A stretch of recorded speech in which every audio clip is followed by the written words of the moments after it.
上一次就同大家講咗 CBD 入面有啲咩玩同埋有啲咩食啦。今次我哋就會去遠少少去搭 Puffin Billy 火車啦。我哋報咗個團，咁就直接由 Lakeside 嗰邊出發。入到去個 Visitor Centre 之後呢，就發現呢部做紀念幣嘅機，佢可以俾你揀做3款唔同嘅圖案，而每一個呢就係6.5澳紙。俾咗錢揀咗你想要嘅圖案之後呢，佢就會好快咁樣呢動咗出嚟。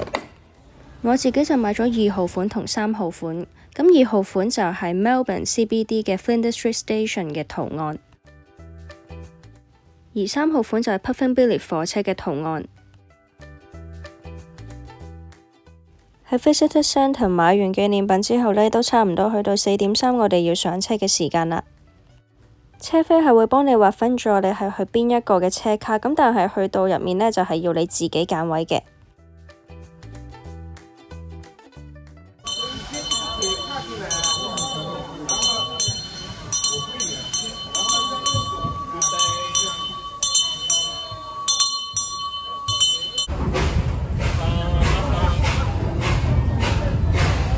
車上面嘅人絕大部分包括我哋呢，都係會將隻腳掉出嚟嘅，咁呢個都係 Puffin Billy 火車嘅特色。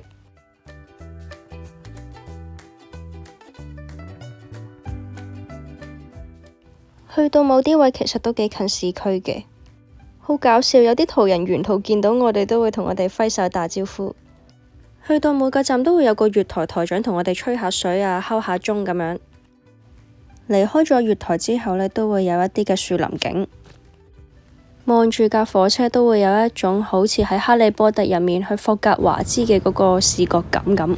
不過如果係坐車頭嘅話呢，都真係要注意下，因為周不時呢都會有嗰啲煤屎灰彈到入隻眼度。而我哋嘅終點站呢，就係 Belgrave 啦，唔係跟團嘅朋友呢，可以直接搭火車去到 Belgrave 再上 Puffin Billy。除咗去搭 Puffin Billy 之外呢，我哋個團仲會去埋 Phillip Island。喺 Phillip Island 係出咗名睇企鵝仔同埋睇其他嘅生態動物。搭緊車嘅沿途都會見到有唔少嘅袋鼠。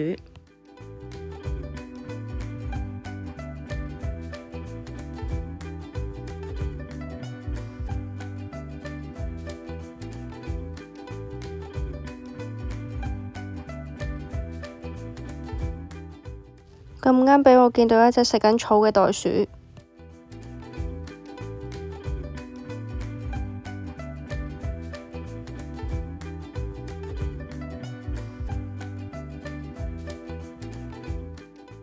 而喺個窿入面就咁啱見到一隻休息緊嘅企鵝仔，隻企鵝仔好得意，佢嗰個頭上啲毛呢都仲未甩晒，好似戴住頂帽咁。嚟到睇企鵝歸巢嘅入口啦，咁入到嚟就會見到呢嗰個日落嘅時間，即係代表呢佢哋幾時會歸巢。當然啦，呢度都會有啲 souvenir shop 可以買到啲好得意嘅企鵝公仔。但係呢，我就強烈建議大家係自備晚餐或者食物，因為呢一度就算有買嘢食嘅地方呢，都要等好耐。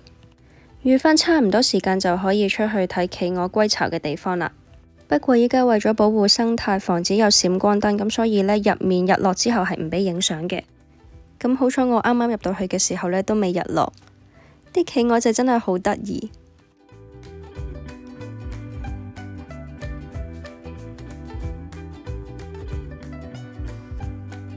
至於喺日落之後嘅企鵝歸巢呢，就真係要靠自己嘅肉眼去睇，同埋用自己嘅腦去記住啦。如果想睇返啲相同埋睇返啲片嘅話，你都可以喺佢場內個 QR code 上面嘅嗰個網址入面都可以睇到嘅。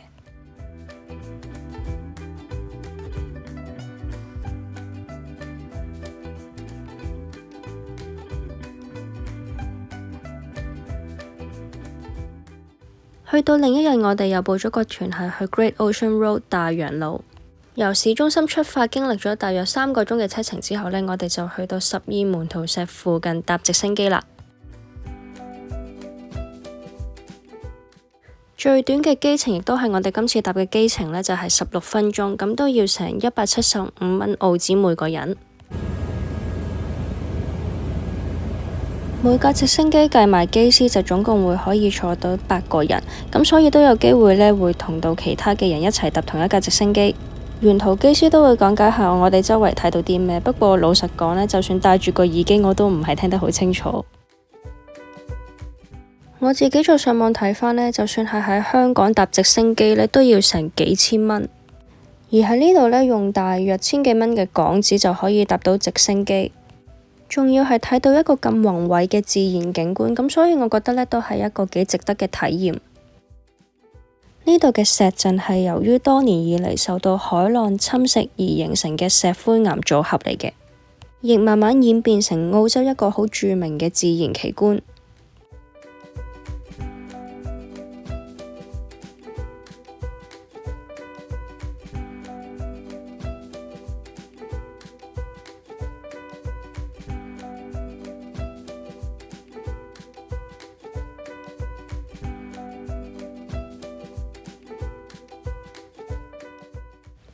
而呢度嘅 London Arch 亦都係因為受到海浪嘅侵蝕而形成。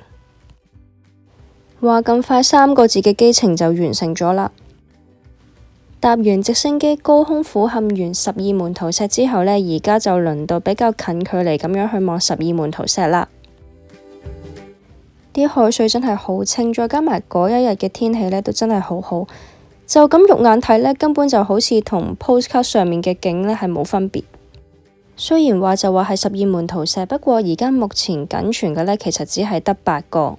如果大家有機會親身嚟到嘅話呢，就不妨睇下會唔會有機會揾得齊嗰8個啦。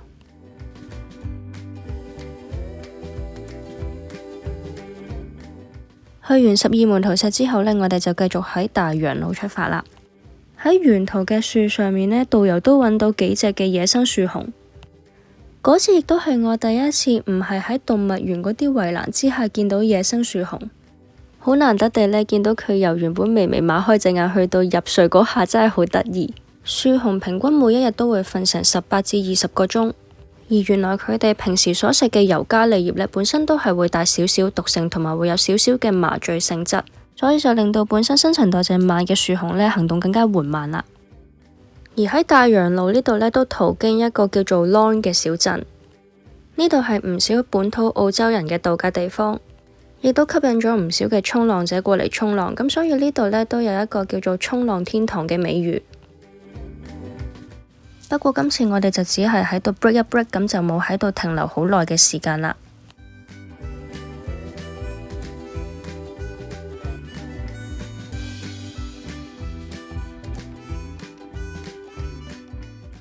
今次我哋個團呢係由12門徒石開始，跟住之後呢先再咁樣行返過嚟，咁就可以避開咗最熱鬧嘅人群啦。所以嚟到尾聲嘅部分呢，先會再行返大洋路呢個咁著名嘅地標。呢度都有講到，當年其實呢係由第一次世界大戰嘅退伍軍人呢去修建呢個大洋路嘅，所以都做咗呢個紀念拱門去紀念佢哋。嚟到最後一個景點就係 Split Point Lighthouse 啦。呢個燈塔喺1891年就已經建成同埋啟用，佢扮演住引航附近海峽水域嘅船隻嘅角色。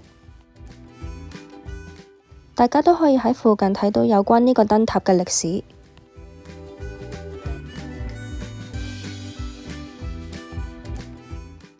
我哋最後就冇上到呢個燈塔啦，不過呢都有喺附近去睇下呢度嘅景色。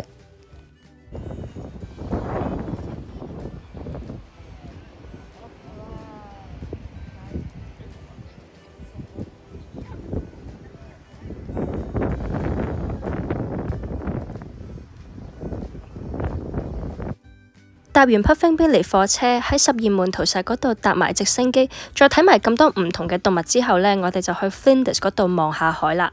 Flinders 係 Mornington Peninsula 嘅其中一個地方，由墨爾本 CBD 揸車大約1個鐘頭到就到，途中都經過咗一間賣朱古力嘅地方，而入面更加係賣埋雪糕，咁所以呢，都買咗杯雪糕呢嚟食下。我自己就嗌咗一個 One Scoop 2 Flavors。咁就要7個2澳紙，而批出嚟嘅雪糕都幾大個，咁所以我覺得都幾抵食。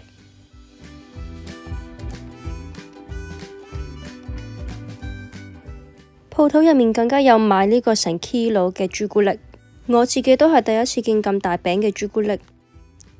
食完雪糕之後，就喺附近行下。嗰日嘅天氣好好陽光，呢度俾到我一種好寫意、好 chill 嘅氛圍。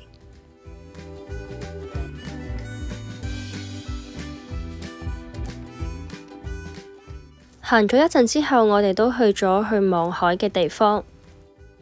喺呢度係一望無際嘅大海，而海水呢亦都好清澈，所以呢度亦都吸引到啲人嚟浮潛，亦都見到有啲人喺度滑浪。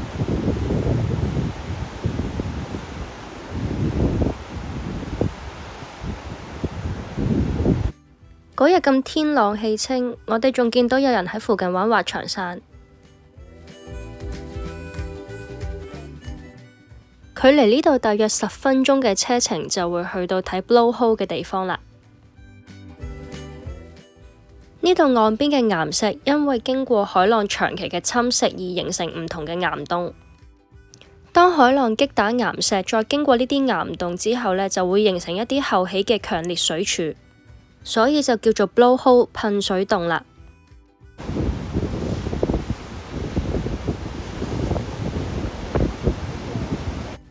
距離 Blowhole 大約35分鐘車程就會去到 Mornington Peninsula 嘅另一個地方 Sorrento 啦。嚟到呢度驟眼睇，好有嗰種意大利風情嘅感覺。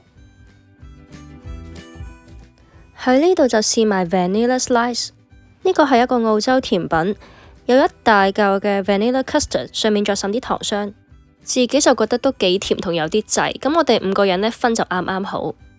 而距離唔夠10分鐘嘅車程就會嚟到位於 Rye 嘅呢間意大利餐廳，我哋就喺度食餐海鮮晚餐啦。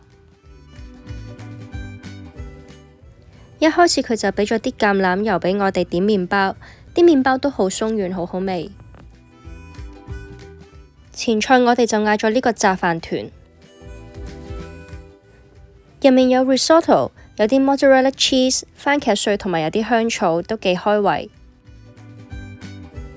仲嗌咗個帶子，啲帶子都好新鮮。至於主食方面呢，我哋就嗌咗個 risotto 啦，同埋有個千層麵。而個蝦同埋魚呢，就係 today special 嚟嘅，全部都好好食，尤其是隻蝦呢，又大隻又彈牙。甜品方面就嗌咗個雲呢拿意式奶凍，同埋嗌咗個 tiramisu。特別要講下呢個 tiramisu。佢係一個真係好傳統嘅意式 tiramisu， 因為一咬落去呢係好感受到佢嗰種咖啡啦，同埋嗰種 rum 酒嘅香味。食完飯大約8點幾，撞正日落嘅時間，咁我哋呢都出咗去對出嘅碼頭行下。呢度就講到碼頭附近嘅海底呢，有機會見到呢啲 giant spider crab。而咁啱我哋去碼頭嘅嗰日呢，又真係見到有啲人準備落去潛水喎。